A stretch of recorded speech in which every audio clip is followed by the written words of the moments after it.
What happens when one of Hollywood's most revered icons comes face to face with a broadcast titan who refuses to yield?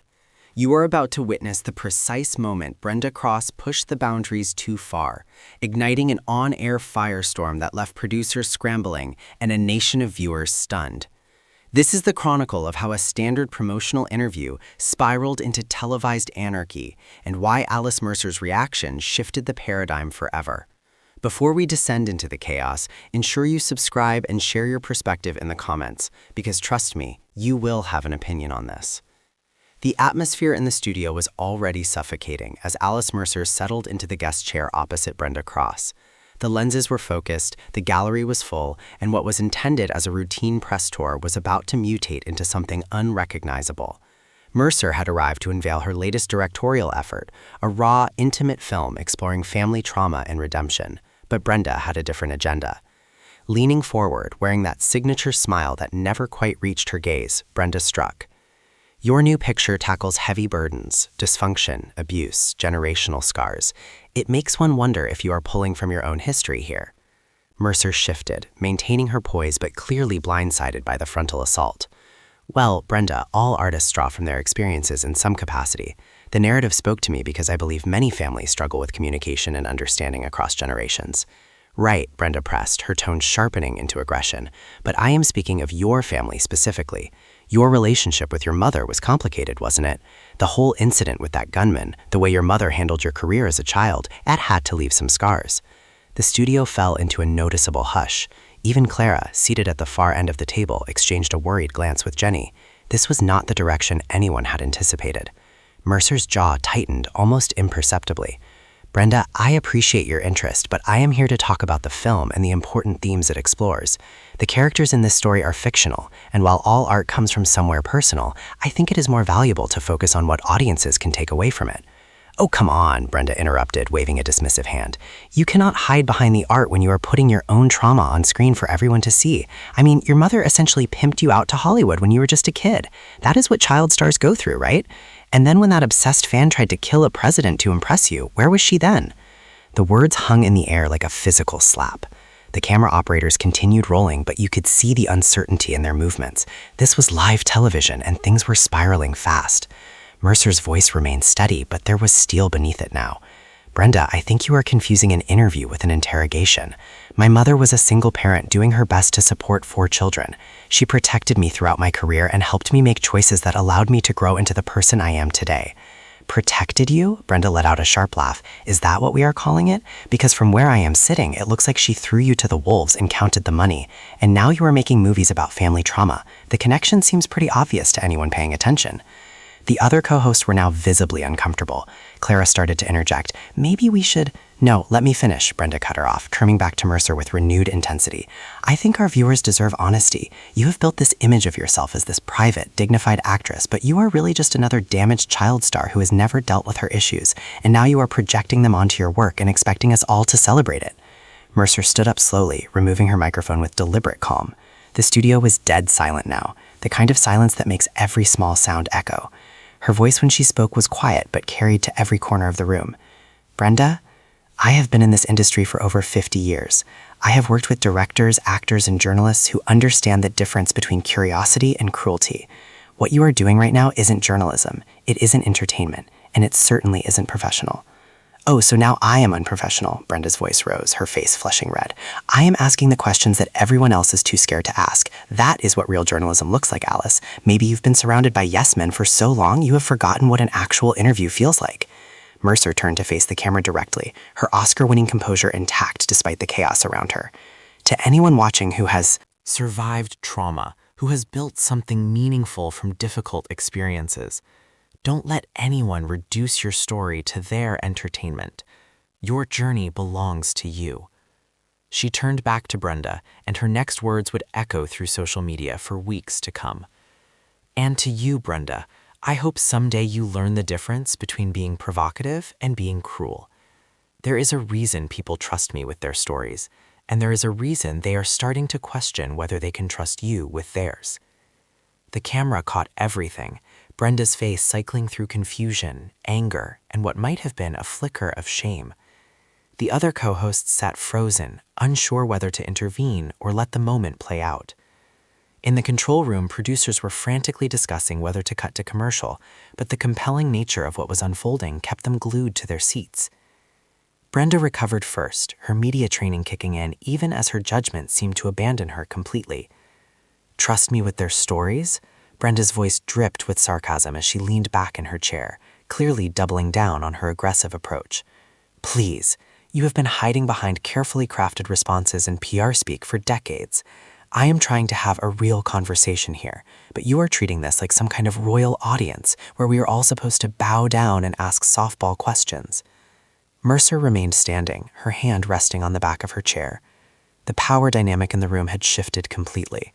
What had started as a traditional host-guest setup now felt more like a courtroom, with Mercer as the dignified defendant and Brenda as an overzealous prosecutor who had lost all sense of proportion. "Brenda," Mercer said, her voice carrying a warning tone that anyone with sense would have heeded, "you are confusing real conversation with public humiliation. There is a difference between asking thoughtful questions about someone's work and attempting to psychoanalyze their entire life story for entertainment value." "Entertainment value?" Brenda shot back, her voice getting shriller. "This is a talk show, Alice. Entertainment is literally what we do here. But apparently you think you are above all that now, too good to engage with the common people who actually watch this show and buy tickets to your movies." Clara finally found her voice, trying to restore some semblance of control. "No, Clara," Brenda interrupted again, her hands shooting up in a stop gesture. "I think our audience deserves to see what happens when someone comes on our show and acts like they are better than us, like their pain is somehow more sacred than anyone else's." The camera operator zoomed in on Mercer's face, capturing the moment when her patience finally reached its limit. Her expression didn't change dramatically, but something shifted behind her eyes, a decision being made in real time. "You want to know about pain, Brenda?" Mercer's voice remained level, but it carried new weight. "Real pain isn't something you parade around for ratings. It is not a talking point or a gotcha moment. It is the thing that shapes you quietly, teaches you empathy, makes you careful with other people's hearts." "Oh, spare me the lecture," Brenda rolled her eyes dramatically. "You are sitting there acting all wise and wounded, but at the end of the day, you are just another actress selling a product, and that product happens to be built on your childhood trauma. Don't get mad at me for pointing out the obvious connection." Jenny shifted uncomfortably in her seat, clearly wanting to change the subject. "Maybe we could talk about the technical aspects of directing." "Jenny, please." Brenda cut her off with barely concealed irritation. "The adults are talking here. Alice came on the show, she promoted a movie that is clearly autobiographical, and now she wants to pretend like asking about it is somehow crossing a line. That is not how this works." Mercer took a step closer to the table, and her presence seemed to fill the entire studio. "You are right about one thing, Brenda. This isn't how it works. Professional interviews, respectful conversations, basic human decency, none of that seems to work for you. So let me try something different." The studio fell completely silent. Even the crew members who had been moving around quietly in the background stopped what they were doing. "I have been coming on talk shows since I was 13 years old," Mercer continued, her voice gaining strength with each word. "I have answered thousands of questions about my life, my work, my choices. I have dealt with intrusive paparazzi, tabloid rumors, and people who thought my privacy was their property. But I have never, in 5 decades of public life, encountered someone who seemed to take such genuine pleasure in trying to hurt someone on live television." Brenda's mouth opened, but for once, no words came out immediately. "You keep talking about real conversation," Mercer pressed on. "But real conversation requires respect. It requires listening. It requires caring about the person sitting across from you as more than just content for your show. What you are doing isn't conversation, Brenda. It is performance art, and the art is cruelty." Finally finding her voice again, Brenda's response revealed just how little she understood about the hole she had dug for herself.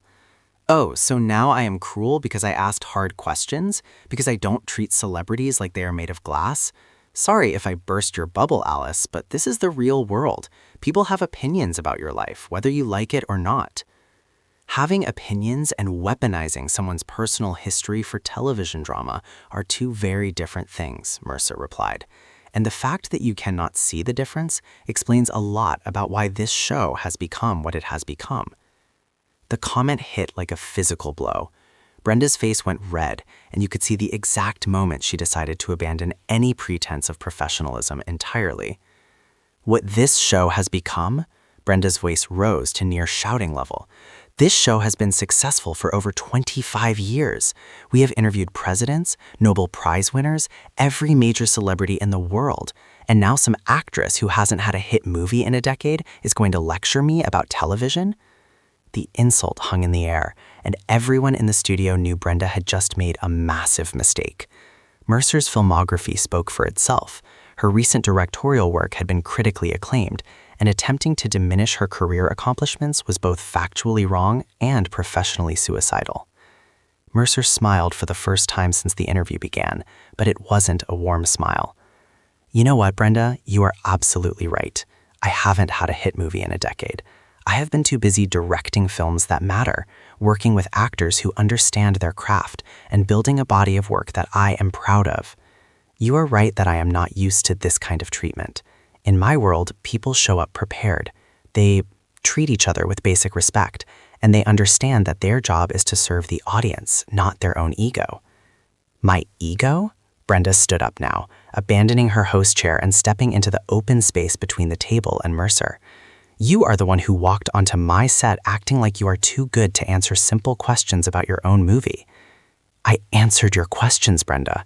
I talked about the themes of the film, the importance of family healing, the universality of trauma and recovery. But that wasn't enough for you. You wanted blood. You wanted me to break down and confess to some narrative you had already written about my life. The two women now stood facing each other in the center of the studio, with the cameras capturing every word, every gesture, every micro-expression. The other co-hosts looked like they were watching a car accident in slow motion, wanting to help but unsure how to intervene without making things worse. You want to know what I wanted? Brenda's voice carried a note of desperation now, as if she was finally beginning to understand how badly this was going, but couldn't stop herself from making it worse. I wanted honesty.